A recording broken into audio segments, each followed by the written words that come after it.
달러가 유일하게 굉장히 많이 오르고 있죠. 그래서 다른 통화들은 상대적으로 약한데 두 차례 자이언트 스텝으로 이번에는 유로존 붕괴 우려까지 커지고 있습니다. 자, 외환 시장의 이슈를 한번 살펴보시죠. 이번 주에 정말 우리가 예상하지 못했던 놀라운 수준의 물가 지표들이 나오면서 이어서 통화 정책뿐만 아니라 외환 시장의 영향까지 분석을 해야 한국 시장의 외국인 투자자들의 매수 유예비에 대한 기대를 높일지 아니면 당분간 기대를 좀 안 할지 가늠해 볼 수 있기 때문에 이분을 모셨습니다. 미주은행의 변정규 전무 모셨습니다. 어서 오십시오, 전무님. 안녕하세요. 이른 아침부터 고맙습니다. 별 말씀이요. 1달러에 1유로. 야, 이런 시대를 봅니다. 이게 수십 년 만에 처음으로 패러티가 나왔는데 시장이 시사하는 바가 무엇인지 전문인과 먼저 이야기를 해보고 싶습니다. 저희는 이 얘기 나오자마자 지금 유럽 여행 가야 하는데 가서 쇼핑을 좀 해야 하는데 많이 싸졌죠. 근데 중요한 건 주식이 너무 많이 빠져서 또 쇼핑 갈 만한 돈도 없어요. 재밌네요. 예, 유로가 통상 이제 지금은 이제 1유로당 1달러. 굉장히 이례적이죠. 한마디로 말씀드리면은 통상 저희한테 1유로당 1.2달러라든가 1.3달러라든가 한 20% 30% 정도 이렇게 유로화가 비싼 것들이 이렇게 익숙하지 않습니까? 그렇죠. 예. 그죠? 유럽분들 좀 이렇게 그죠. 근데 지금 부유해야 놀러 갈 수 있는 맞습니다. 그런 곳인데. 1유로당 예. 1달러 같다고 하니까 예. 상당히 이제 혼란스러운 상황인데요. 예. 이 유로가 1999년도에 이렇게 도입이 되면서 첫 해 한 2, 3년 동안은 달러보다 이렇게 약했던 적이 있었어요. 좀 있었긴 있었는데 그 이후에는 굉장히 많이 올라서 뭐 1.6달러 이렇게까지도 올라가고 통상 한 1.2달러에서 1.3달러에서 이렇게 움직였었는데요. 최근에 중앙은행의 통화 정책에 이상이 생기면서 이렇게 1유로는 1달러까지 이렇게 하락하게 되었습니다. 이렇게 하락하게 된 데는 좀 이유들이 있는데요. 네. 우선 유로의 상황, 유로존의 상황이 그렇게 녹록지가 않습니다. 유로존도 다른 나라들과 마찬가지로 현재 인플레이션이 굉장히 높은 추세지 않습니까?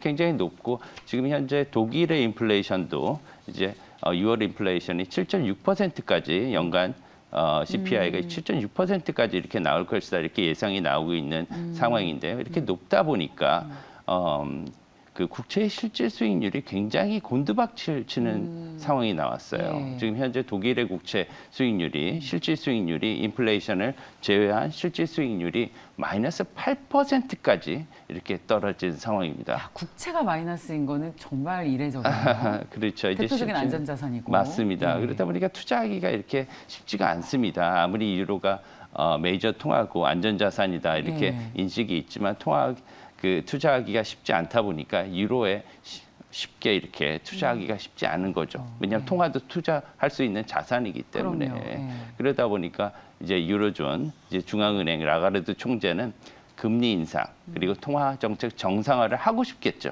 통화 정책 정상화를 하고 싶은데 이 상황이 쉽지가 않습니다. 이제 미국과 비교해서 경기 상황이 그렇게 좋지 않은 편이죠. 예. 유로는.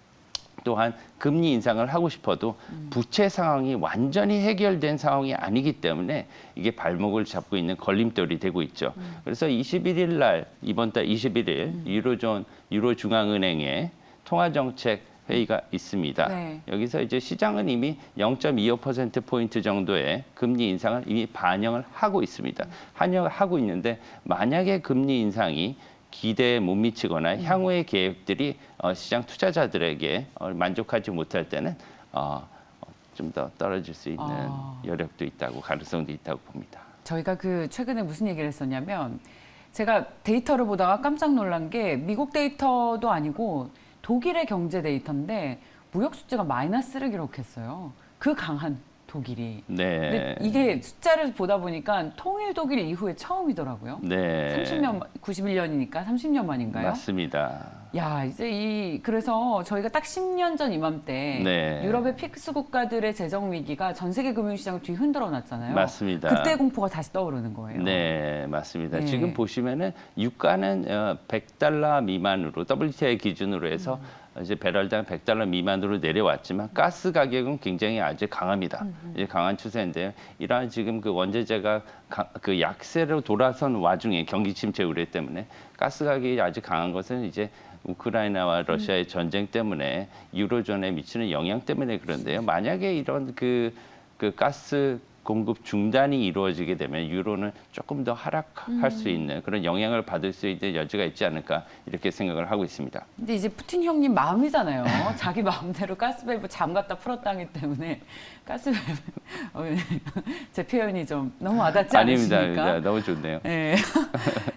이 가스밸브를 잠글 것이라는 우려는 여전히 존재하고 있는 거기 때문에 그렇죠. 정치적인 상황에 따라서 경제적인 그 상황이나 아니면은 금융 환경도 많이 변화를 하게 됩니다. 영향도 받게 되는데 이 경우에 있어서도 유로존도 지금 현재 국가 영내에 나토는 아니지만 영내에서 전쟁이 일어나고 있는 상황이 아닙니까? 지금 전쟁이 일어나고 있는 상황이기 때문에 어떻게 될지 예의주시를 해봐야 되는 거고요. 특히나 통화에 있어서도 외국 투자자들은 굉장히 중요하지 않습니까? 우리나라에 있어서도 외국 투자자들이 되게 중요하지만 유로존도 외국 투자자 글로벌 금융세계이기 때문에 앞으로 지켜봐야 될 것 같습니다. 저희가 사실 이런 거시적인 뉴스들을 분석을 하는 이유가 결국에는 우리 재테크를 어떻게 연결시키느냐. 라서 뉴스마다 계속 뭔가 우리에게 아이디어 줄 수 있는 건 없을까 늘 고민을 하다 보니까 앞서 지금은 유럽 가서 명품을 사야 될 때다. 혹은 명품 ETF나 명품 주식에 투자할 때다라는 아이디어가 나온 건데 찾다 보니까 달러만 오르고 또 역대급의 엔저가 있다 보니까 맞습니다. 엔이 너무 많이 떨어져 그러면 우리가 많이 빠진 건 또 박앤세일이라고 좋아하지 않습니까? 엔을 살 때인가라는 고민을 했던 적이 있었는데 엔을 사지 않은 이유는 엔은 더 떨어질 것이다. 라는 아이디어들도 또 만만치 않더라고요. 맞습니다. N이 지금 그 2000년대에 들어서 최고치입니다. 최고치라는 건 N이 그만큼 가치가 하락했다는 건데요. 이제 달러당 140엔 2000년대에 들어서 이제 최고치인데 지금 문제는 뭐냐면 이것도 아직 그 가장 높게 오르지 않았고 더 오를 수 있는 가능성이 있다는 것들이 우리를 무섭게 하는 측면인데요. 지금 엔저가 이렇게 나타나는 이유가 몇 가지가 있는데요. 그중에 가장 중요한 것들은 뭐냐면 중앙은행과 그 정부의 통화 정책 때문입니다. 지금 여타 국가들은 전부 다 그 중앙은행들이 통화 정책 정상화, 금리 인상을 통해서 긴축도 하고 이런 정상화 과정 속의 수순을 밟고 있는데요. 일본 은행은 아직까지도 완화 정책을 고수하고 있고요. 그리고 ETF 매수를 통해서 경기 부양을 하고 있는 상황입니다. 또한 아직 정부는 마이너스 금융 정책을 지속하고 있기 때문에 이러한 것들이 엔화의 약세를 계속해서 받쳐주고 계속 약세를 갖다가 추진하고 있다고 보고 있습니다. 그러면 엔저는 계속 되겠네요. 지금 이제 계속 말씀대로라면. 왜냐하면은 일본은 아직까지도 아베노믹스를 경제의 주축으로 이렇게 삼고 있는 나라입니다. 이제 아베 그 전 수상이 이렇게 뭐 이슈가 있었지만 사망했고 그렇게 했지만 아직까지도 구로다는 아베가 임명한 사람이거든요. 그리고 그 아베노믹스의 추종자이기 때문에 아직까지는 일본이 이러한 정책을 폐기할 것으로 급격하게 폐기할 것으로 생각하지는 않습니다. 특히나 이번에 참의원 선거가 있었는데요. 참의원 선거에서 그 자민당이 압승을 하지 않았습니까? 원래는 승리를 하긴 하되 어느 정도의 약간 반발은 있을 것이다 이렇게 생각했는데 이런 급격한 선거로 인해서 어떻게 보면은 여당의 몰표가 더 나왔기 때문에 아직까지는 급히 정책적 선언을 할 필요는 지금 없을 것 같고요. 다만 이러한 영향이 금융이나 경제에 다가올 것은 분명합니다. 특히나 소비자 물가가 오르겠고요. 소비자 물가가 오르면 인플레이션이 더 심화될 것 같기 때문에 아직까지 일본에는 큰 영향은 없을 것 같지만 차후에는 어떠한 측면이 분명히 있을 것이다 이렇게 생각을 합니다. 그렇죠. 시민들은 불안한 시기에는 변화보다는 안정을 선택을 하기 때문에 그러면 엔저는 계속되고 달러는 더 강해지고 환율이 우리가 1,300원 위에서 지금 1,320원 이거 저희 이제 정말 외람된 얘기입니다만, 야 이거 IMF 오는 거 아니죠? 어제 저희끼리도 그런 얘기들을 좀 했어요. 네. 재테크에 관심 있는 사람들이 모여서 저희 천수경님께서도 저희 지금 시청자분들도 엄청 활발하게 채팅에 참여해주고 계시는데, 그렇습니까? 예, 이례적입니다. 아침 7시도 안 됐는데 지금 모두 저희 방송 집중해주고 계시는데 달러 강세를 미국이 노리는 거 아니냐?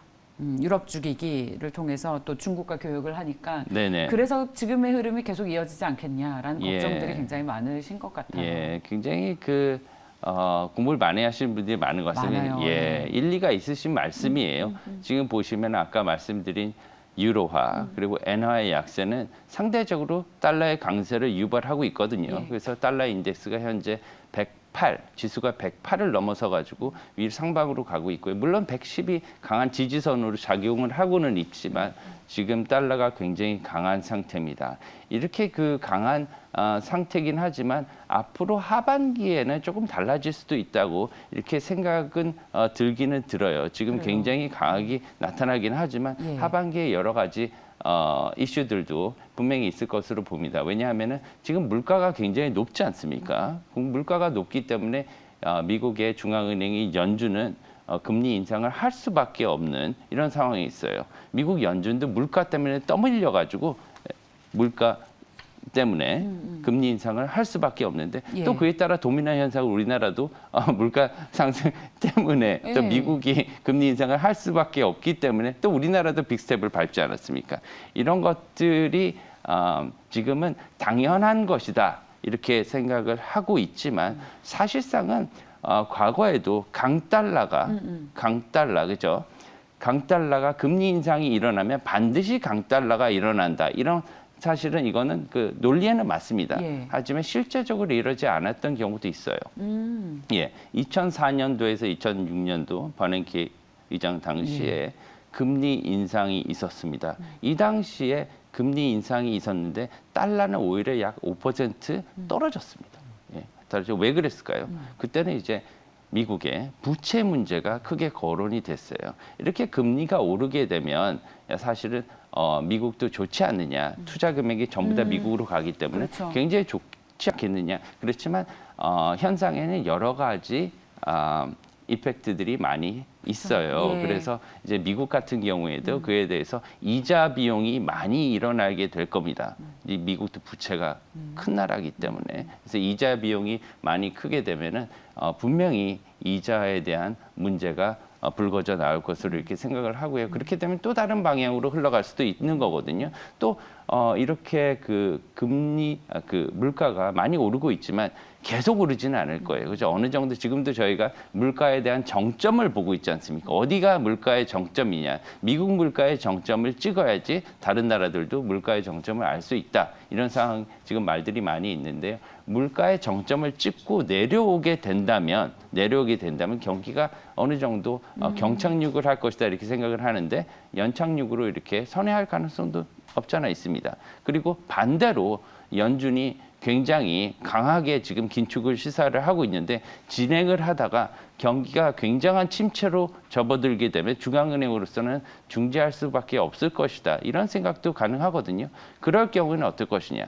달러가 다시 약세로 돌아갈 수도 있지 않느냐. 이렇게 생각을 하고 있습니다. 그러면 반드시 그렇다는 게 아니고요. 어느 예. 쪽에 무게를 가장 많이 두세요? 다양한 이제 시나리오를 얘기를 해주셨습니다만 전문님의 개인적인 견해는 어느 쪽에 가장 무게가 실립니까? 저는 사실 작년 초부터는 계속해서 강달러를 얘기를 했고요. 왜냐하면 이제 통화 가치가 바뀌게 됩니다. 왜냐하면 테이퍼링이나 아니면 이러한 긴축에 있으면 달러가 굉장히 많이 필요하게 되는 거거든요. 역사적으로. 그렇기 때문에 달러가 강해질 수밖에 없어요. 하지만 올해 초 한 4월, 5월을 기점으로 해서는 달러의 방향이 어느 정도 바뀌지 않을까 이렇게 예측을 했거든요. 왜냐하면 그것은 이제 소비자 물가가 어느 정도 올랐을 것이다. 그렇지만 지금의 물가 상승은 거의 가격 혁명적인 수준이에요. 예, 그렇기 때문에 너무 높아서 지금 계속 높아지지 않습니까? 이거는 누가 예측을 못했고 전쟁이었잖아요. 맞습니다. 예. 그래서 5월 달에 5월 달 CPI가 6월 초에 발표되고 난 후부터는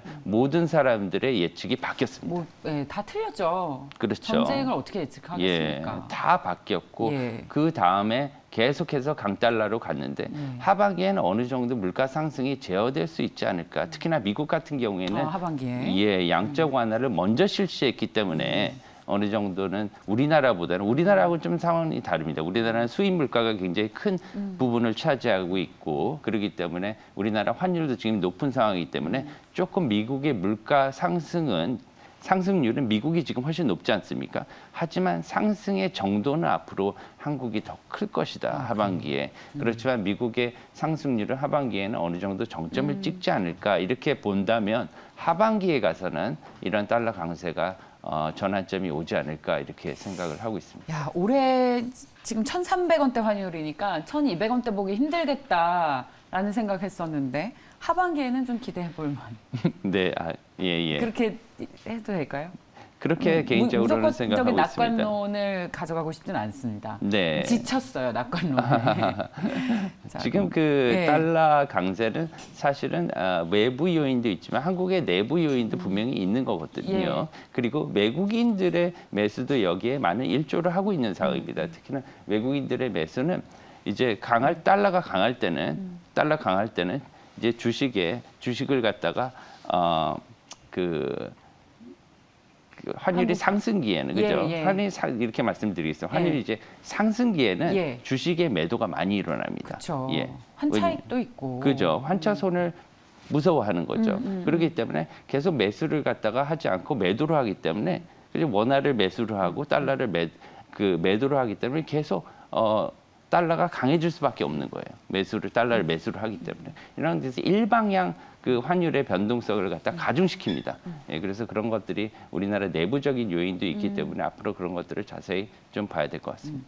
저 이제 슬슬 보내드리기 전에 그 옐런 재무장관이 한국 오잖아요. 네. 이때 통화 수합 얘기를 하게 되면 지금의 환율의 고공행진에 좀 제동을 걸 수 있을지 뭔가 계속 기대를 할 수 있는 요인을 찾고 있습니다. 글쎄요, 이것들은 이제 정치적인 요인이긴 예. 한데요. 최근에 그 이창용 총재께서 이런 가능성을 말씀하시지 않았습니까? 네네. 이제 옐런 그 장관이 이번 달에 방한을 한다고 하는데요.